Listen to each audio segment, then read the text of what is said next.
Okay, we'll start. This morning we have essentially three parts to it. We have the feedback from yesterday and agreeing the ballot paper. That's, if you like, the first substantive piece of work.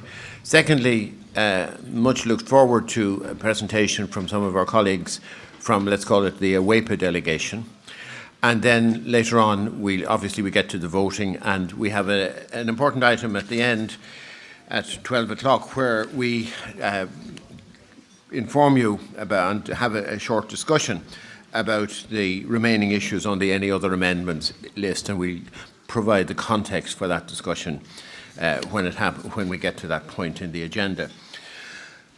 But to kick off, we're going to have the feedback from the final discussion, roundtable discussion yesterday, and David is going to provide you with that. Okay, thanks, Tom. So the feedback from the discussions yesterday afternoon, and you remember this is where we sort of brought together everything you've been discussing all day long. So some of the items that you'll see were on previous feedback sessions yesterday, and the ballot paper that you're about to see in a minute very closely reflects these slides that I'm going to talk you through quickly. So the feedback seems to be grouped into four main areas. First of all, relating to the Office of the Crown Caller. So various suggestions about, again, whether the Crown Caller should be elected by a secret ballot of the members, that perhaps the Crown Caller, having been elected then, would have greater control, might be chairing some kind of committee that would have control over the Dáil agenda, including over issues about the use of guillotines and such. Whether the office of the Crown Caller should be somehow codified in the Constitution. Obviously, the Crown Caller is already mentioned in the Constitution, but there were specific proposals from the table about whether that should be strengthened in the Constitution itself, and we'll come to that in a minute. So there are a number of themes relating to the Office of the Crown Caller. And then on the whip, once again, a lot of proposals relating to how the whip might be relaxed, or greater scope at least for free votes for TDs to abstain, particularly on issues of conscience. Then we have a whole series. Committees seem to feature an awful lot in the feedback here again. A lot of proposals relating to the Dáil committees, Oireachtas committees perhaps more generally. So the committee should have additional personnel and resources, that the chairs of the committees should be elected. There is already a proposal about how the allocation of committee chairs might be determined based on the size of the parties in the Dáil. The government was already bringing forward suggestions in that regard. But what we're getting in terms of the feedback from members here in the room is, once it's decided which party might control which committee chairs, should the committee chairs themselves then be elected by secret ballot of the members? That's what that is proposing.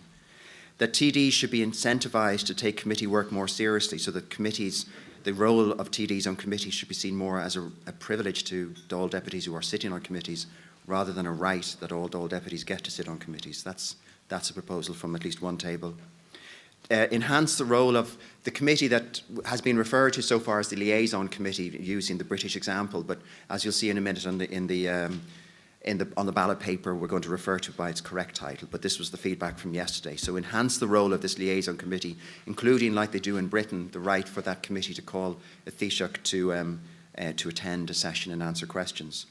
Integrate former TDs as members of the Dáil Reform Committee, and also integrate outsiders as members of the Dáil Reform Committee.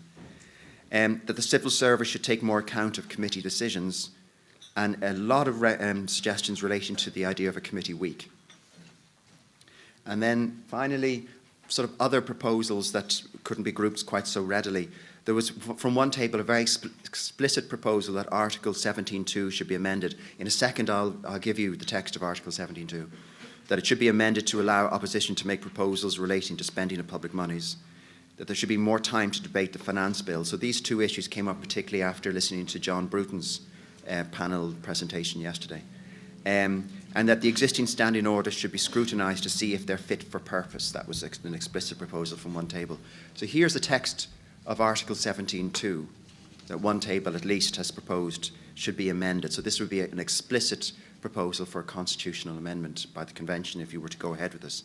So the text is, Dáil Éireann shall not pass any vote or resolution, and no law shall be enacted for the appropriation of revenue or other monies unless the purpose of the appropriation shall have been recommended to Dáil Éireann by a message for the government signed by the Taoiseach. So this sets the restriction on the ability of the Dáil to discuss money bills unless there's been an explicit permission, as it were, given by the government. That's the issue at heart. But I guess now we're going to go straight into the ballot paper. Unless anyone has a view. That should be other public monies there. It's monies from the public purse or the state finances, yeah. Okay. In the slide, yeah. Yeah. Well, any quick views on this? But I mean, I suspect it may be more productive to go directly to the ballot paper, because we'll be doubling back, if you like, on that slide, because as David said, we tried to take account, in framing the ballot paper, we tried to take account of the matters that had been raised yesterday. And to take us, Art is going to take us through the ballot paper, because I think it's not only here is a set of questions, but I think there's an information context behind those questions, which I think is useful to set out while we're actually indicating the questions that you're going to vote on. Art. Katrina. Sorry, Katrina. Microphone, could we get the microphone over here?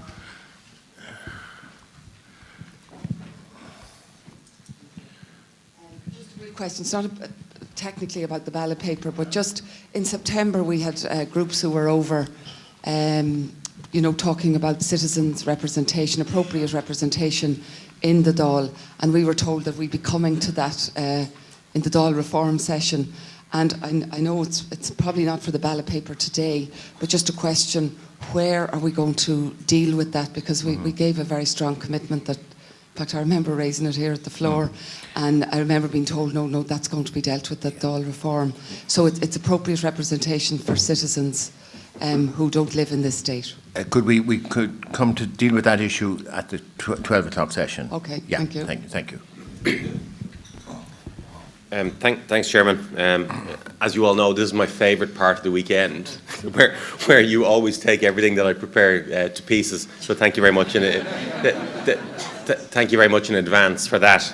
I'm going to walk through the ballot paper. As you can see, it comes in 5 parts. I mean, the ballot paper is quite big, and for counting purposes, when we're done, we might split the ballot paper into 2. But let's agree the content first. So the first 4 questions are all about, it's not constitutional change. These are changes which could be implemented by changes to standing orders or to the way that the Dáil does its business or the way the political parties do their business as well. So we might walk through those. The first question is all about the role of the Ceann Comhairle, and I think there was significant opinion expressed yesterday about some changes about enhancing the role of the Ceann Comhairle, and a couple of the changes included, one is a secret ballot to elect the Ceann Comhairle. Now, there is a difference of opinion in relation to this, whether that can be done easily by a change to standing orders, but it may require constitutional change. But if you feel that would be a good idea, I think we should make the recommendation and let the lawyers afterwards work out whether it requires a change in standing orders or a referendum. The second point here was to give the members of the Dáil themselves a greater input into the way that the agenda is set. Currently, the agenda is set by the government chief whip in consultation with the other whips of the other parties. They meet once a week, and Angus and Sean Friel and Catherine Murphy would attend these meetings. The government chief whip would bring proposals to the whips, and they would thrash out what the agenda looks like. I think it's fairly safe to say, Angus, that the government chief whip generally gets his own way in relation to these things, because the government have a very strong agenda. It's a very efficient way of doing business, like the way Mary spoke about yesterday, that the government says and then the Dáil simply follows the government agenda.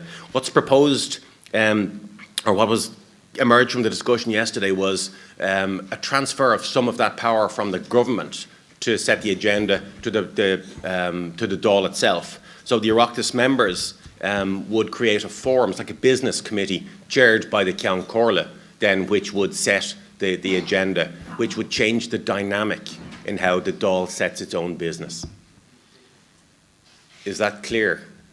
I think there was some confusion yesterday in relation to how the agenda was set and what was proposed here. So what is the question is basically is you're taking away the power from the government to set the agenda to give members themselves a greater input, including the opposition parties. That's all that is. And Mary, you might like to say something about the implications of that particular change.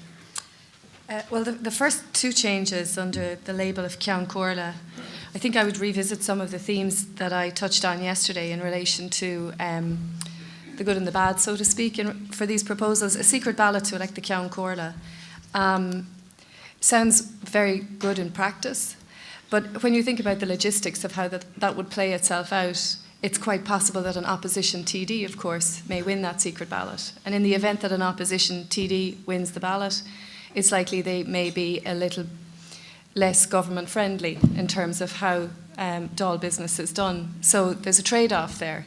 And it goes back to yesterday's argument about a stronger parliament has an effect on the strength of government. So it might make life a little bit more difficult for the executive. Not to suggest that that's necessarily a bad thing either, but to be aware that there is a consequence in terms of promoting this particular change. On the second point, members set the Dáil agenda in a forum chaired by the Ceann Comhairle. In that context, again, there's nothing inoffensive about that proposal, but if we're to think about the logistics of it, the only fear or reservation I might have is that that could be quite reactive. So it would be sort of further underlying the reactive character of the current institution that we have. When the members take control of the agenda, government business, again, may on occasion be sidelined. So it makes it difficult for the government to pursue its programme for government and to get business through the House. It might also be reactive to public opinion and the media in ways that may not necessarily always be constructive either. So I think that's a point to bear in mind. But absolutely, on the face of it, both there's nothing inoffensive about either of these proposals, but be aware that in making these choices, they will potentially have an impact on the balance of power between the executive and the parliament, and they may also potentially further underline the reactive character of the institution, and its reactive character is one of the things we criticise the institution for. Okay, thank you. Any questions on that first part? Robert and Francis. Well. Sorry. Yeah. Sorry, Catherine. Robert heads first, and then you. After you, your second, Catherine, and then Francis. Yeah. Robert Dowds.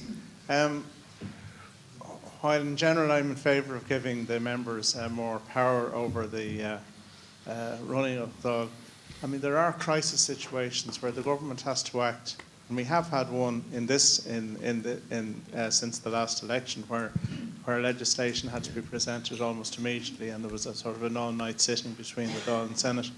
The government must have control of that for the sake of the state. So there needs to be a mechanism to allow for that kind of situation.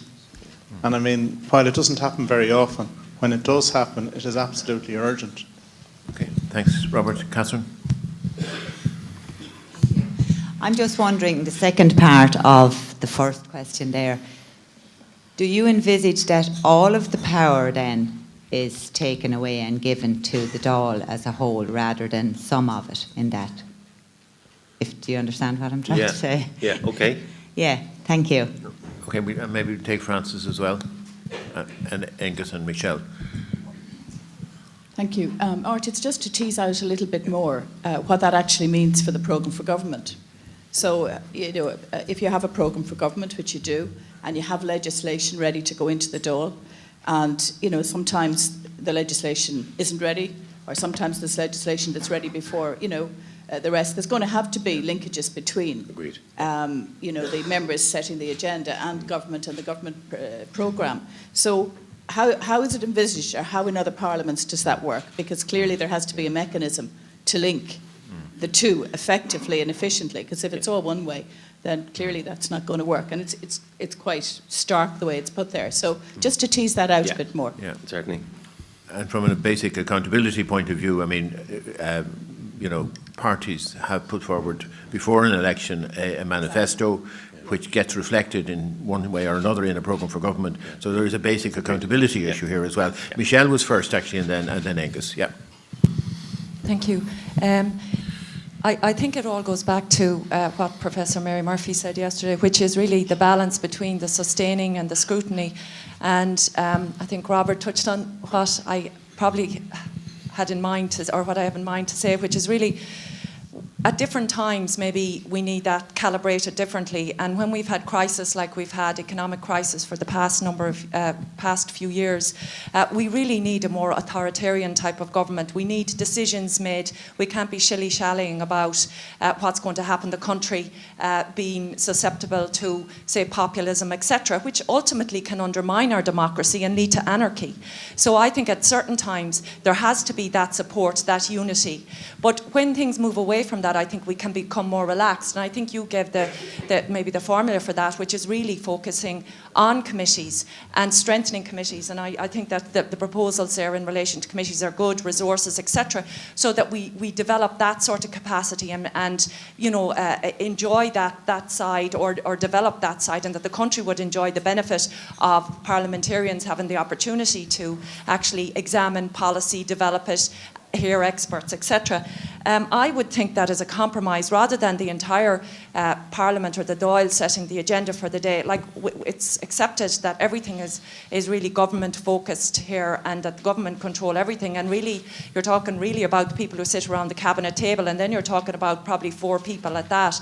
So it is very centralised at the moment. I think there's space there for the business of the Dáil, say, for a day, that after the government has its business set out, that the Parliament itself decides on other business for the day, so that it's not that all the Dáil has to decide, or that the Parliament itself has to decide on the business that the government needs to be doing, that there's a place for both in the day. And actually something I had mentioned yesterday was I just find it, I don't understand why we have order of business in the middle of the day. We should be having order of business in relation to what we're going to be doing for the rest of the day, and deciding it. If it's actually meaningful, we should be doing it at the beginning of the day.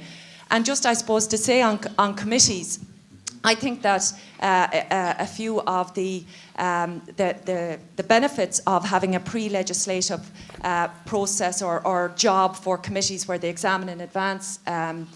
Deputy Catherine Murphy mentioned the climate change bill, where you can actually go through what is a technical and complex area in advance, so that people know what way we're going to steer this, and we go forward with legislation. We had Deputy Buttimer talk about the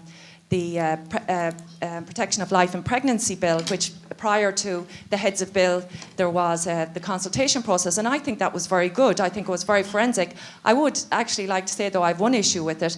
At the end of the day, it only ever took account of 50% of the evidence given. There were medical and legal experts on both sides, and only 50% was given any credence to by government or responded to by government. So that's another issue, if we're reporting what response actually comes back from government.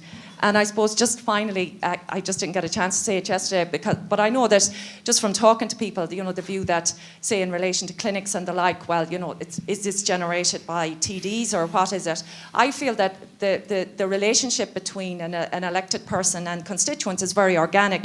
And really, the clinics, all this sort of thing, which people will call clientelism, is a response to a demand that is there. It's what people are asking for. So probably the same people could sit around the table here and say, oh, we want our parliamentarians to be doing these lovely lofty things and figuring out, how we get world peace or things like that, but they want you to do this stuff besides. So maybe it's that's an anomaly. I would agree, though, it is very grounding, and I think it is very helpful, because at the end of the day, when you're elected by people, you're not an academic.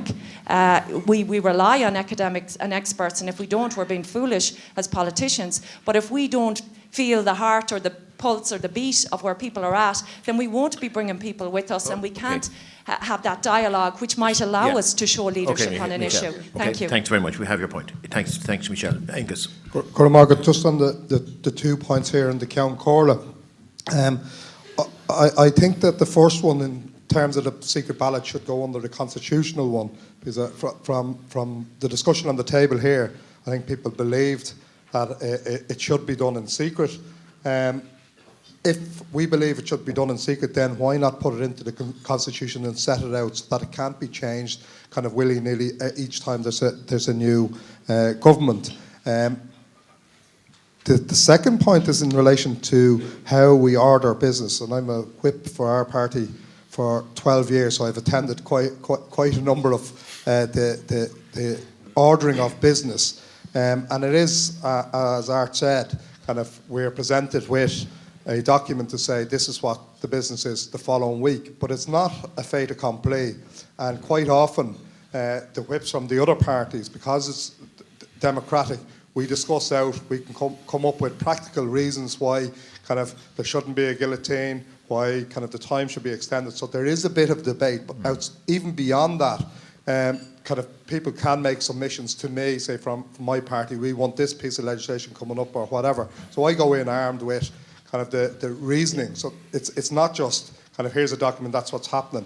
And also then you have the following day or the following week, each day we have the order of business, so the Parliament itself votes on what the business is. And quite often there is votes kind of rejecting what's presented, or sometimes kind of there is an argument and the government will accede to the demand for additional time or whatever. So in fact the TDs have a say in ordering their own business. I agree with Michelle, it's a bit bizarre having your order of business kind of after business already done.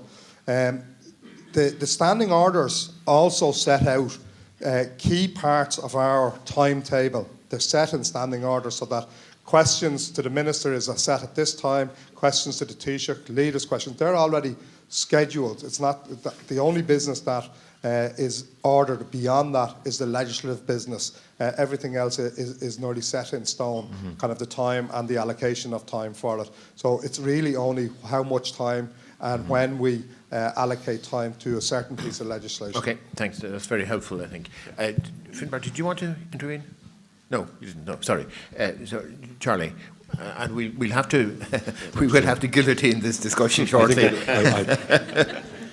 I think, Chair, it's entirely appropriate in terms of Dáil reform that the members should have an input and should, in effect, set the agenda. Concern is expressed that if that happens, that a programme for government might in some way be frustrated. That won't happen, because membership of the committee, by definition, will have a government majority in any event. So it's not frustrating the programme for government, but it's actually ensuring that Parliament is exercising its own constitutional role.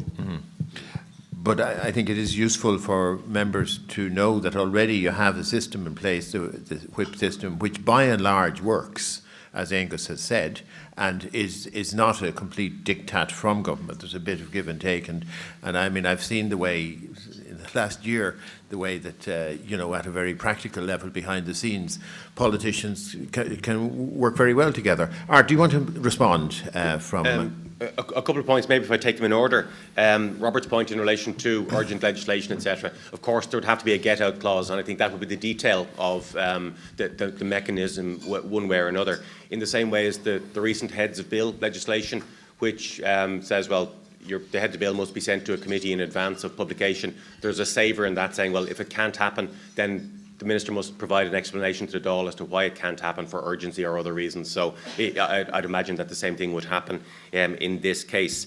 Catherine's point in relation to power, all we're talking about here, Catherine, is the power to set the agenda, not the way that the actual business itself, the content carries on the same way. All we're talking here about is discussing how we set the agenda, how much time we spend on various issues, not the way the Dáil does its business itself.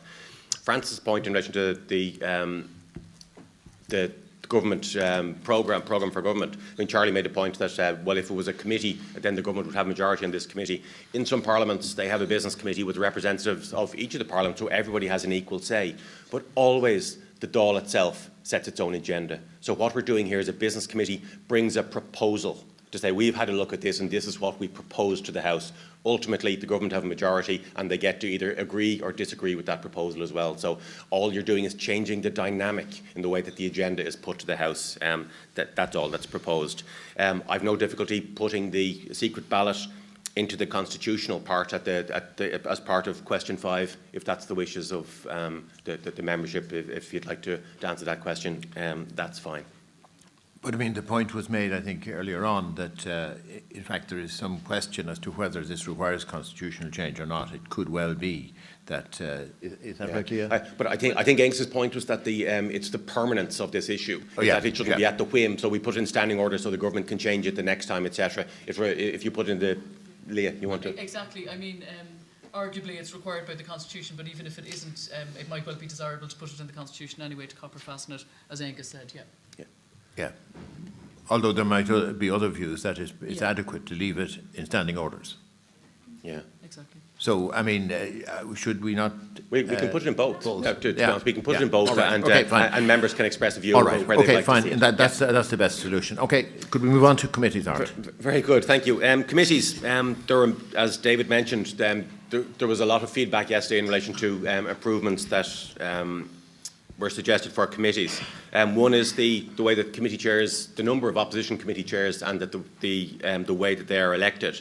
Proportional allocation of committee chairs simply means that you would get, and each party would get a number of committee chairs based on their strength in the Dáil, and that would be allocated in a much more formal way than it is right now, where it's done sometimes by consensus or certainly by discussion, but ultimately it's up to the government to concede committee chairs as opposed to there being a hard and fast rule. I know there is a proposal from the government currently that in future that committee chairs will be allocated using the D'Hondt method, and that's simply, Alban would know all about that.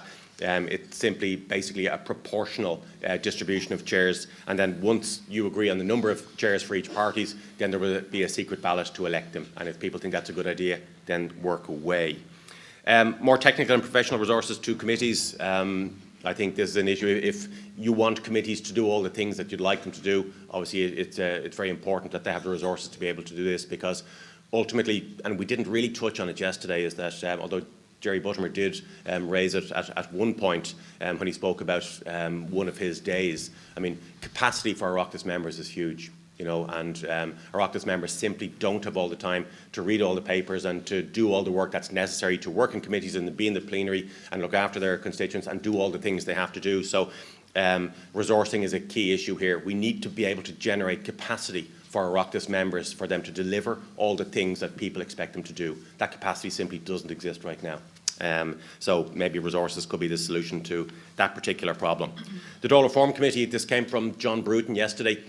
He suggested that the whips are the last people who should be proposing Dáil reform, and that we should have former members, external individuals chaired by the Ceann Comhairle to look at the issue of Dáil reform and to bring forward proposals. But ultimately, again, it's a bit like the Business Committee. It would only be proposals. Under Article 1510 of the Constitution, the Dáil gets to set its own rules and procedures. So how proposals get on the floor of the House is what we're talking about. It's a simple mechanism. The working group of committee chairs is a bit like the liaison committee that Meg Russell spoke about yesterday in the House of Commons. It's a group of committee chairs of each committee. They get together in a forum. Currently, right now, they look at administrative issues, the way they allocate budgets, and occasionally how they bring proposals to the House, but creating a much more formal role for them where they call in the Taoiseach and talk about the whole of government approach to life and being a little more strategic. So that was a suggestion yesterday. And another one was a committee week every month, so that members would be able to focus their energies entirely on committees, and that the Dáil wouldn't sit for 1 week every month.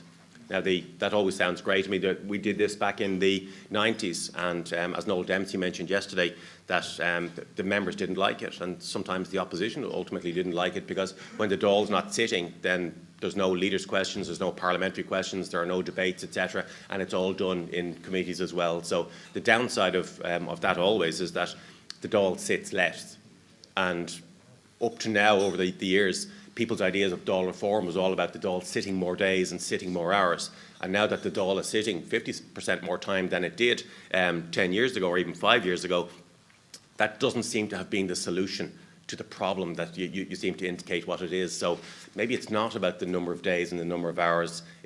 Because if you're doing things the wrong way, spending twice as much time doing it isn't the solution. So maybe that's an issue. So it's just something to bear in mind. Would it be useful for Mary to, again, talk out a bit implications as you see them, Mary? Yeah, sure. The first proportionate allocation of committee chairs and secret ballot for their election, I mean, it goes back to the previous point about the secret ballot for the Ceann Comhairle. It's essentially the same argument. Currently, the PAC is the most high-profile Dáil committee. It's led by an opposition chair. We have the opposition in the chair there. And it's a powerful committee as well, so you would potentially be broadening that arrangement. Is that obstructive or is that constructive? Is the question to be posed here, and it's potentially both. So again, we must always go back to balance and trying to ensure that there is balance in these arrangements, and being aware that there are often unintended consequences when we, again, promote a proposal which is well intentioned and well argued, but it can often be very difficult to foresee how that plays out in practice. So I guess that's just a word of caution. On the issue of resources to the committees, I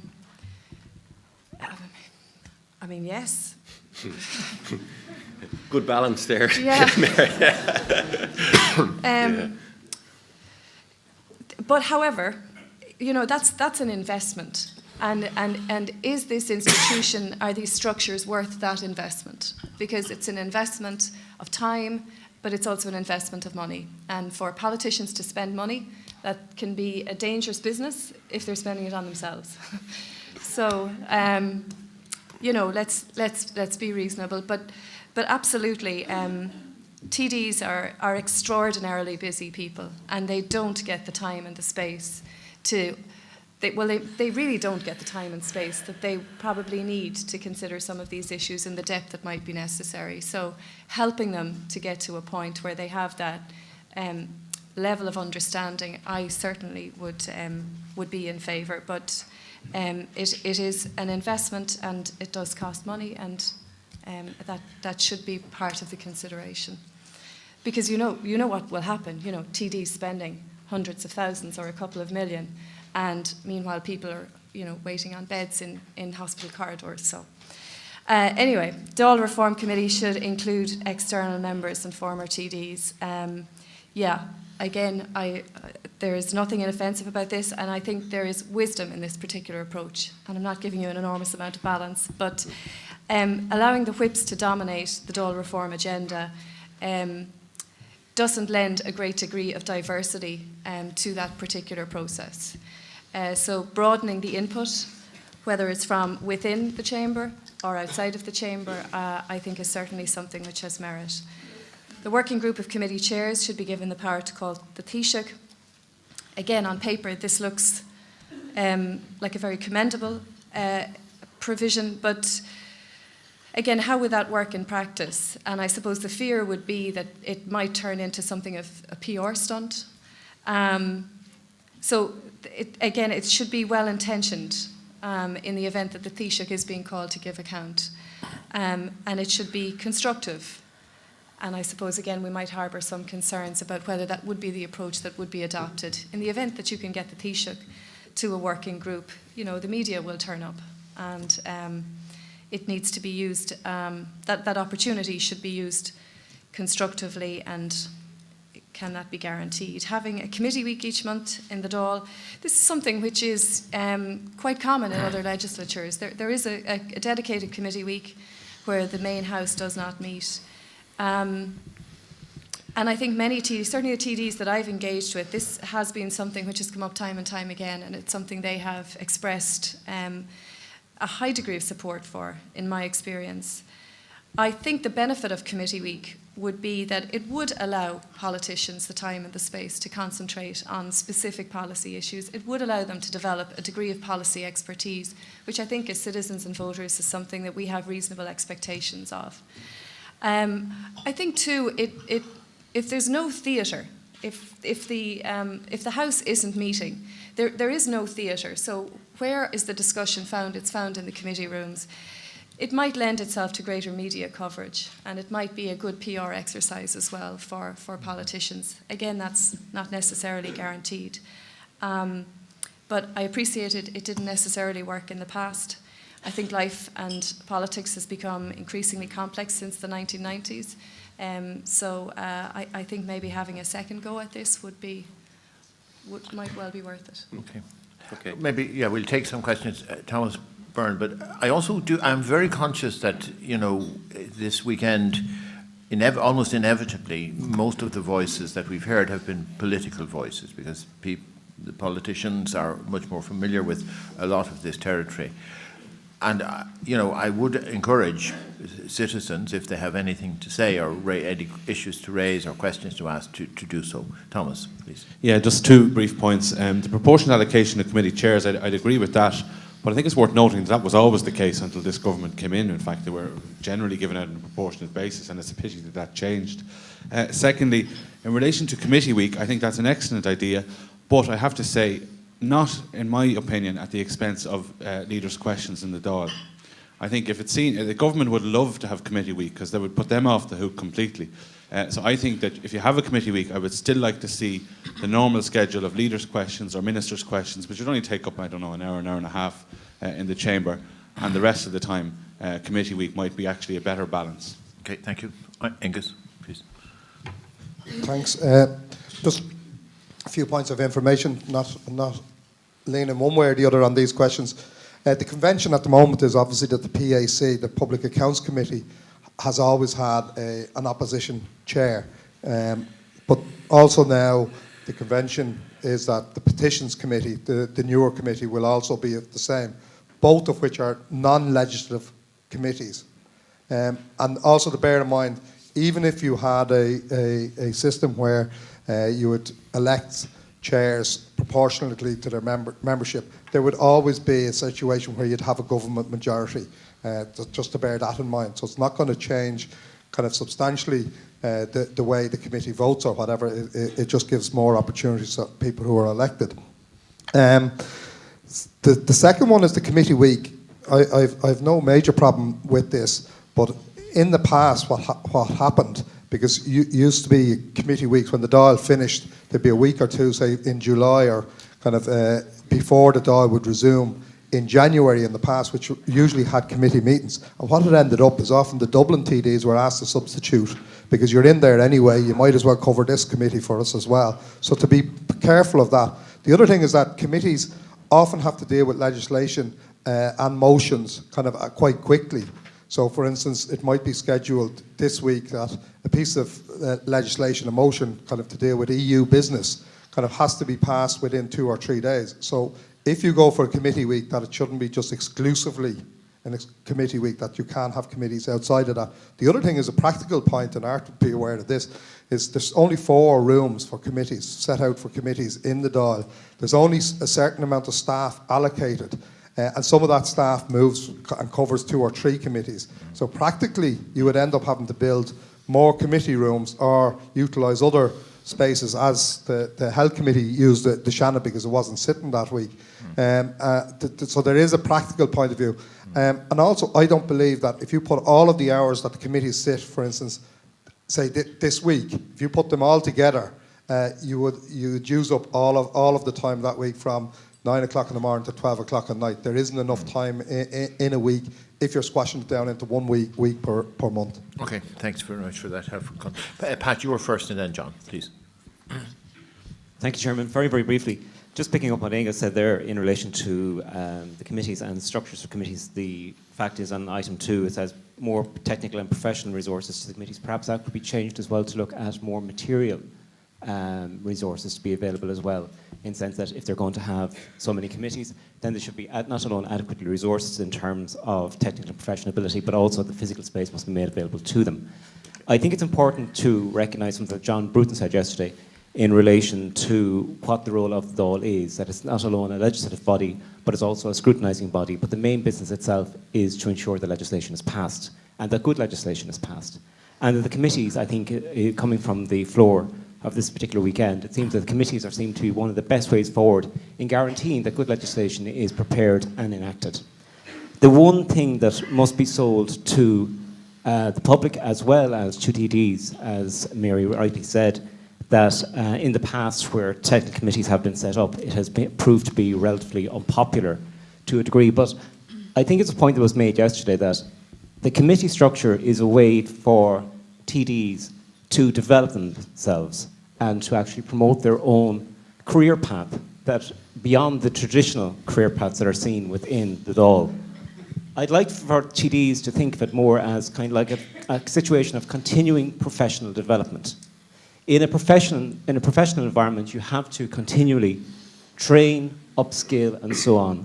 Why shouldn't the committees be seen by the TDs as being continual professional development in order to, first of all, enact good legislation, but then secondly, also ensure that the TDs themselves remain current, relevant, and, as the buzzword is, fit for purpose. Okay, Thank you. much, yeah. I mean, I think there's a basic issue here that if this group or other groups are advocating that the Dáil improves the way it works through better committee systems, there is a resource issue.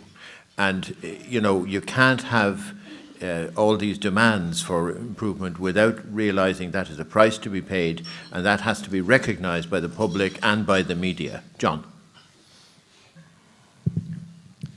John Lardner.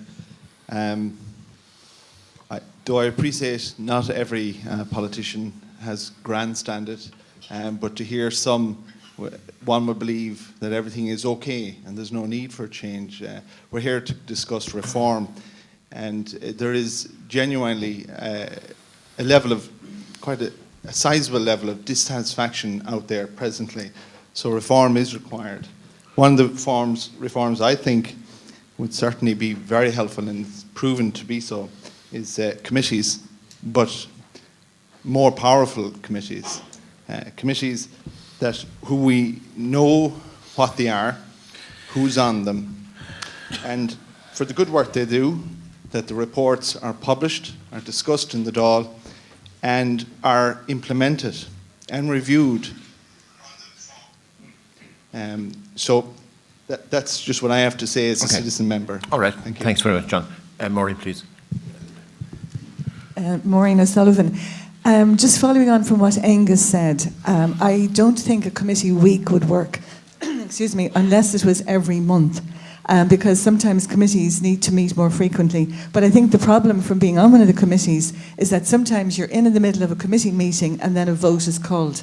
And I always find it very disrespectful to those people who have come in to make a presentation to the committee, and some of them have travelled distances, they put a lot of work into the presentation they're going to make, and then suddenly all of the members have to leave to go to the chamber to vote, and that could be 15 minutes, maybe a little bit longer to get back to the discussion, and it breaks that discussion. So I don't know if it can be included somewhere that there's a designated time for committees of at least a minimum time where they won't be interrupted. Okay, thanks.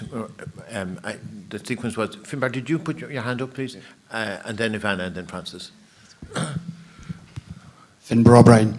You just stated there a couple of minutes ago, Mr. Chairman, that there's a price to be paid for changes and things like that in the country.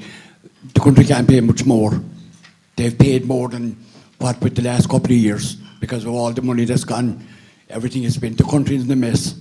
So changes must be made. Okay. And I think, like what Professor McCarthy said there a while ago, you know, there's when they make these changes, they could cause different repercussions, but things have happened. Changes will be no harm, I think, anyway. Okay, thanks, Finbar. Ivana, and then Francis. And then John. Thanks, Amy. Just coming back to Ivana Bacik, just coming back to what John said about, you know, radical change and changing, and the committees being a very positive vehicle for change, as we've seen over the course of the weekend. Our table did believe that the committees should be given constitutional status, and I think it would be good if we could reflect that in the ballot paper, that in addition to the issues we're asked to discuss about how the committees do their work under this heading, that we would also consider giving constitutional status to committees, not rerunning the referendum that's already been held, but just simply giving them a status in the Constitution, because it's come out from, as we've heard, that currently they're not in the Constitution. If we're going to really strengthen them, strengthen their powers and strengthen their the way in which they can hold government to account and so on, I think that would be an important change to make. In terms of the committee week, I think there'd be huge support for that. I think in order to make it work more effectively, I think the idea that we would still have some plenary session during that week, in other words, that the Dáil would sit just perhaps for an hour a day for leaders' questions, no more than that, would get over the problem Maureen mentions that all of us have experienced in committees, but would still ensure that there is some plenary, and would ensure also that more than just the Dublin TDs are there for the committee week. And just finally, it came up a lot yesterday, and I'd just like to see it reflected on the ballot paper, perhaps not under this heading, the issue of family-friendly or gender-friendly parliament procedures. I mean, if we're talking about radical change, the Dáil is 84% male, and it's always been at least 84% male. Hopefully we will see more women coming in as a result of the new legislation on gender quotas from the next election, but we do need to look very seriously at reforming parliamentary practice to make it a more attractive place, not just for women, but for anyone with young families or with caring commitments, and I think it'd be good to see that on the ballot paper. All right, thanks, Amanda. Francis, please. And then John, I think we'll have to finish this discussion after these two contributions. Well, just to say that I think the various recommendations here, would strengthen committees. But I do want to make the point, and it is in no way to say that reform isn't needed. Of course reform is needed, and we have to continually reform and develop. But I do want to make the point, we've had committees in Dáil Éireann for a long time now. Art might tell me how many years. But it's this question of how do you inform people and how do you capture the work that is actually going on at the moment? Because if you take the Justice Committee at the moment, the Justice Committee meets twice a week. They've had hearings from all sorts of groups that they've examined legislation. I'm not on that committee now, I'm just mentioning it.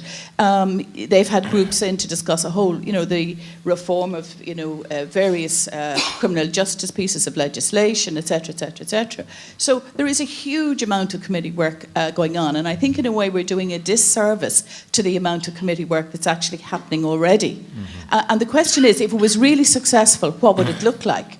And how would people know about it? So that's kind of another element to this discussion that I think we really need to tease out a bit, because the committees are, many TDs I think would say the committees are working very well. They're informing government, they're changing legislation, they're highlighting issues. You see it probably on television and communication around the PAC more than anything else, but all of the other committees are doing similar type work. So there is an issue about, one of the members of the convention here said yesterday, we do a lousy job of selling what we're doing. And it's very often only the adversarial work gets reported, or high conflict. So if the committees, I want to ask the panel, if the committees were working effectively, a lot of it is behind the scenes at present. What would your criteria of success be around the committees? Would it be the public knowing more about it?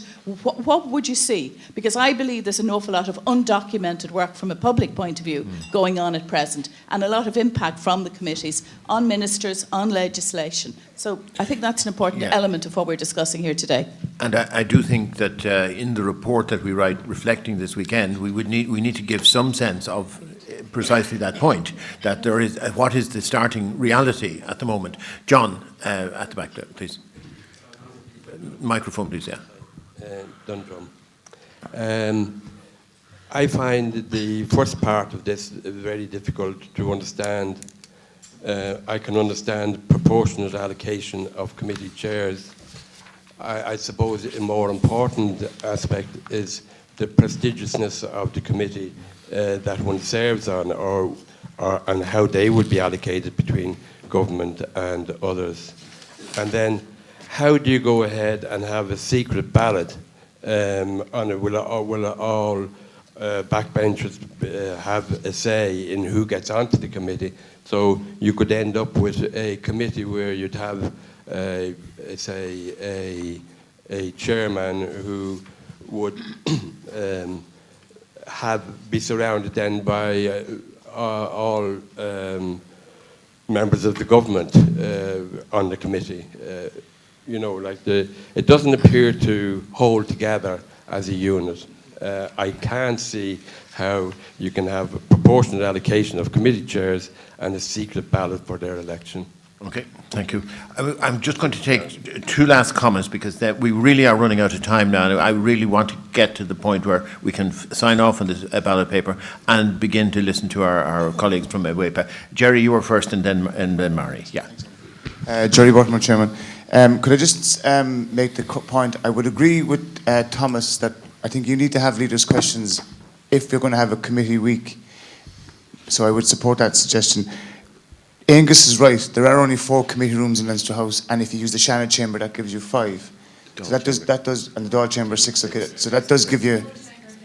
Okay, yeah, sorry, 6. Yeah, 6 rooms. That gives you.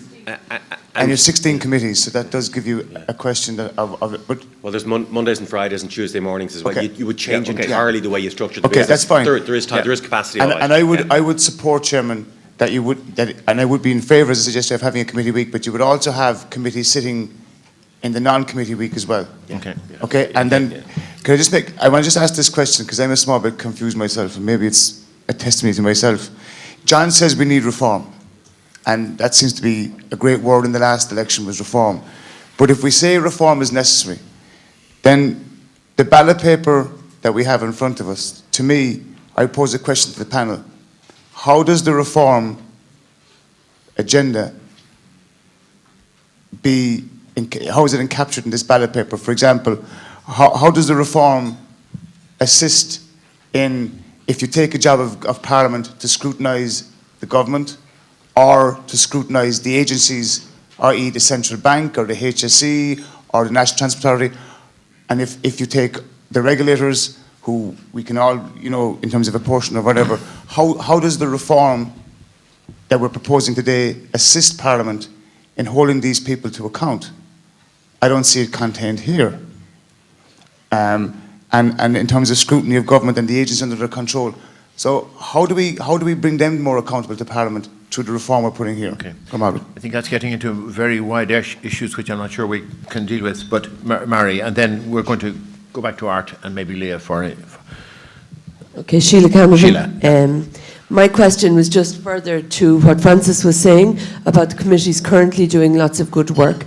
Is there any structure whereby the committee reports and recommendations go back to the Dáil and are discussed and adopted or otherwise? Mm-hmm. Okay, we'll get to, yeah. Art, would you comment on all of any comments you make? But can we get agreement on these questions, or if not, some amendment version? Okay. Okay, I'll touch on some of the highlights, maybe. Thomas's question about the proportion of chairs. There are 3 opposition chairs at the moment. In the last Dáil, there were 6. The size of the majority, it's exactly the same, almost exactly the same in this Dáil as was the last time. I suppose the issue is in relation to the committees themselves. It's the choice of committee more than anything else. There's Public Accounts Committee, the Petitions Committee, and the Members' Interests Committee. They're the ones chaired by the opposition at the moment. Using D'Hondt, the opposition would get a greater choice of the selection of committees. That's an issue. I will amend the ballot paper to include a proposal that there will be leaders' questions. There's no issue with that. There's no problem putting in a question on the constitutional change, a reference to a status for committees. I'll include a family-friendly hours if people would like to vote on that. The question of committee rooms.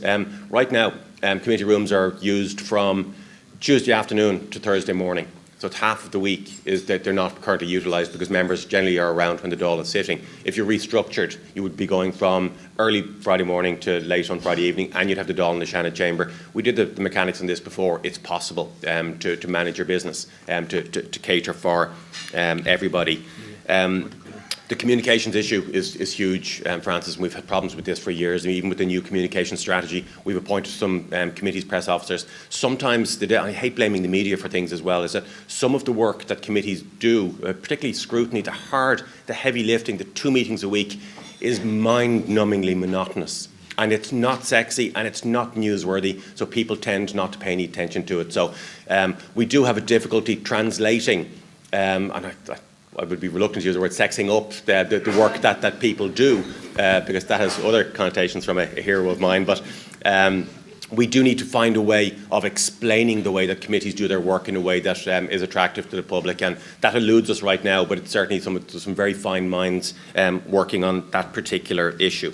Okay. Leah, do you want to talk about? Yeah, and just to add very briefly, just in response to Jerry's point there, I mean, we could put in one extra thing to vote on here in relation to perhaps reviewing the accountability of agencies to the Oireachtas or reviewing standing orders in that regard. A lot of the provisions are in legislation.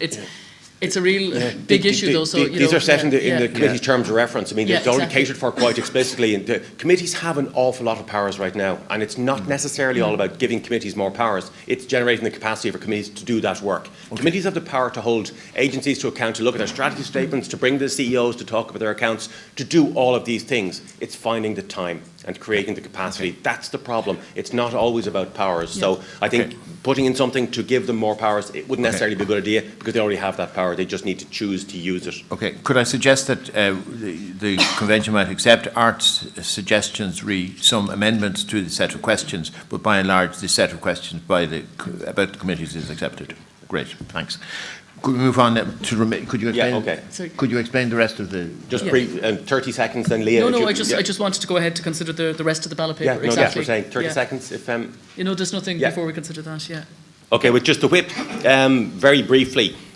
We explained yesterday, a whip is a person whose job is to encourage members of the party to vote in the way that the party wishes. There has been a recent example in Sean's party where in the abortion legislation that stricture was relaxed and the Fianna Fáil party allowed a free vote on the issue of the abortion. So the members of the party were allowed to vote according to their conscience, according to their own wishes. There seems to be a feeling within the room that the whip is too restrictive and it doesn't allow for proper debate on issues as well. So we'll reflect it in the content of the report, that if people would like to recommend a relaxation of the whip in certain circumstances, that's what it means by a free vote. The question 4, I suppose, the only one that we need to deal with, and maybe Leah, you'd like to take that? Yeah. This is arising from Angus's proposal yesterday about opposition parties being able to bring in proposals that involve a charge on the people. Okay, great. Just if we could consider question 4 there together with the later question there, which refers to amending Article 17.2 of the Constitution. They're linked together, and I've been given the unenviable task of trying to explain this complex issue to you in a minute or two. Okay, Article 17.2 of the Constitution, which was shown on the slide earlier, effectively means that you can't, have a Dáil vote on a proposal which would involve a charge on public monies. That means, in other words, which would use up state revenues. And that's kind of the general rule there, unless you have a money message from the government, which means that the government effectively gives prior approval to that expenditure. So that's what Article 17.2 says, and the reasons for that are pragmatic and so on, as has been explained yesterday, because otherwise a lot of parliamentary time would be used up debating legislative and other measures which the country just simply could not afford and which the money would never be approved for. Now, the issue is that Article 17.2, when it's implemented in standing orders, as Angus pointed out yesterday, the standing orders actually go a lot further than is necessary. So as well as implementing that money message rule, by saying that you can't proceed to the committee stage of a bill unless you have that money message from the government, where the bill will involve a charge on public funds. The standing orders also say, Standing Order 156, say that where a bill is being proposed which would involve a charge on public funds, except where that charge is merely incidental, then only a member of government can propose that bill. So, as Angus was saying, an opposition member can't propose that bill. But again, as John Bruton was saying yesterday, that's a pragmatic rule which again avoids wasting time, and it's kind of within the spirit of Article 17.2. But furthermore, just 2 more things I want to say. Standing Order 156 goes further again, and it says that where there's a committee stage of a bill which would involve a charge in public funds, that amendments cannot basically be proposed by members other than a member of the government. So that is the restriction Angus was mentioning yesterday.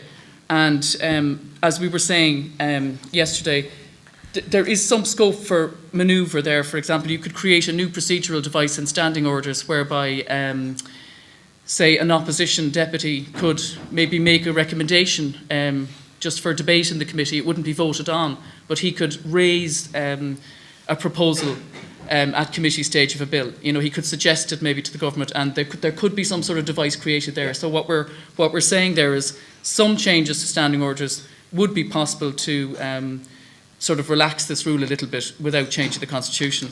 A further point I have to make, and this is the final one of this, is that the standing orders also go one step further, because Standing Order 155 extends all of those rules from Article 17.2 to situations involving taxation. So it uses the phrase "a charge upon the people," which means, for example, if you had a wealth tax or something, and that means that only government members can propose those kind of bills and so on and so forth. So all those restrictions are there. So opposition members wouldn't be able to propose bills involving taxation of the people as such, to bring money into the state. So really the issues there are, do you want to maybe consider suggesting changes of the standing orders to make the rules more relaxed there within the Constitution, or on the other hand, do you want to have a suggestion on the ballot paper also that you would amend Article 17.2 of the Constitution? I'm not sure if there's much support for that, but that's an option, okay? Okay, Yeah. in essence, a lot of this is very technical. In essence, I think the proposal is, right now, the opposition members aren't allowed to bring forward any proposals that cost any money. So they can't even raise them. So if you want to allow the opposition the power to bring forward proposals for new taxation or spending money, etc., then vote yes. And if you think it'd be a waste of time, then vote no. It's as simple as that. Okay, Francis. We are really tight for time now, and I'm very conscious of our responsibility to our colleagues from a WAPAT.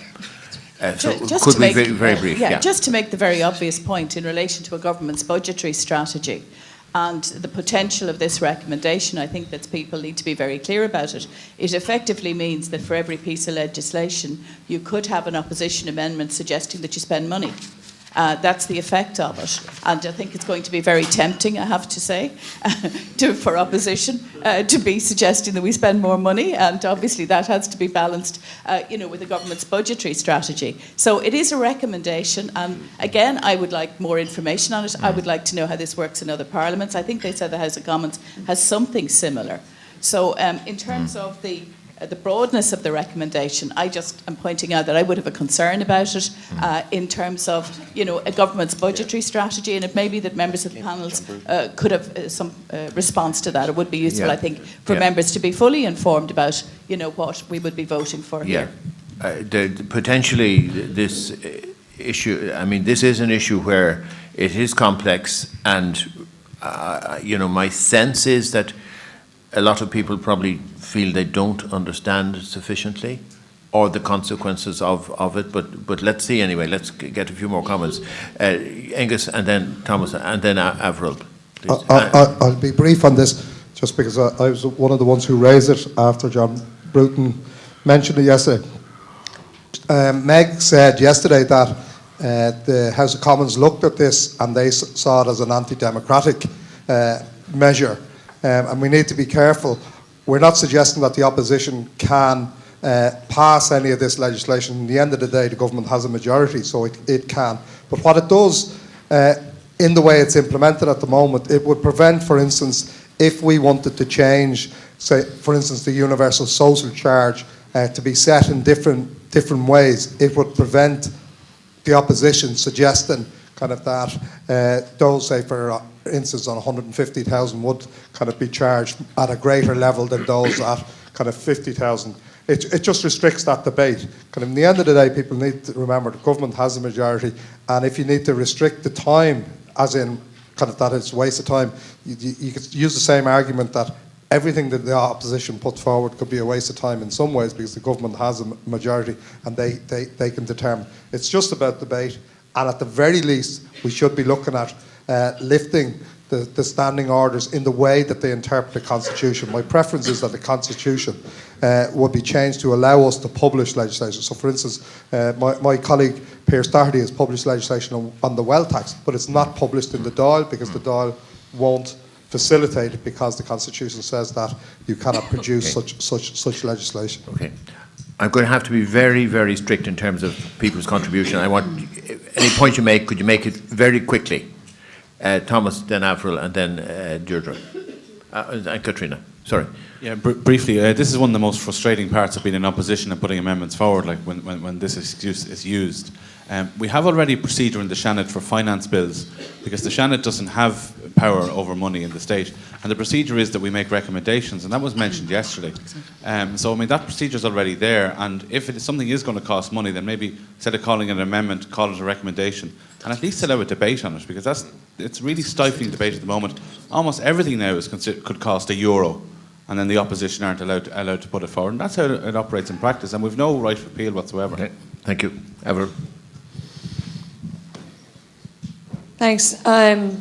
Personally, I agree with Thomas and Angus. The current system, as it works, is profoundly anti-democratic. It's the reason why, when legislation like the property tax, the water charges came before the House, most of the amendments that were put down by the opposition weren't even debated because they would have cost an extra €1. Because if you're suggesting, if a bill comes forward with 100 different charges in it, you pick out one charge and object to it and say either you want to put in an amendment saying remove that part of the bill or put in a slightly lower charge, that amendment can't even be discussed. And I think all we're asking here is that there will be a debate. As has already been pointed out, the government has an inherent majority, but let's not end up with another situation after you pass flawed legislation with amendments that couldn't even be debated, and then you end up 2 months later with people going, God, is that what was in that bill?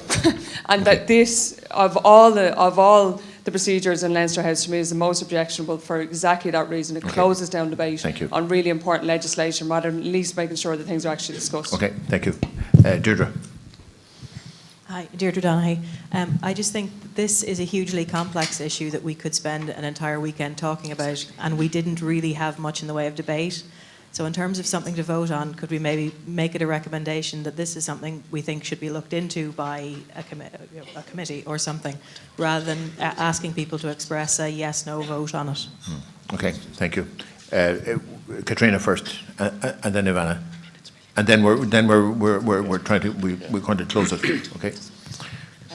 I think we should be voting on it, because I think this is fundamentally it's part of a democratic system.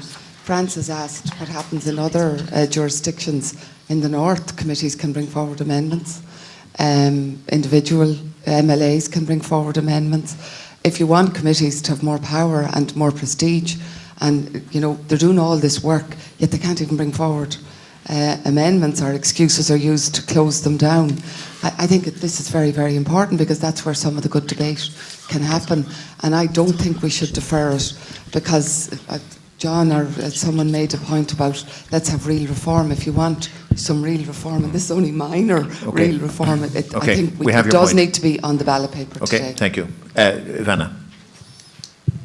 Ivana Bacik, just very briefly, coming back to what Jerry said earlier about real reform, and I'm struck that we need to put on the ballot paper, I think, also following what Deirdre said, something that Meg Russell suggested yesterday, that the Dáil Reform Committee, not only should it include external members and former TDs and so on, but this convention should be asked whether we want to recommend that a Dáil Reform Committee would investigate and examine proposals for real reform of the Dáil, including things like the power of opposition to debate, to put forward amendments on financial matters. I mean, we need I think what we need from this convention going is to see a process put in place for where detailed technical reforms can be debated and scrutinised and recommended by committees, as we saw in Westminster, which have made real differences and really democratised the workings of the Parliament there. And I think it would be a shame if we don't, on the ballot paper, say something about what we would like a Dáil Reform Committee to do into the future.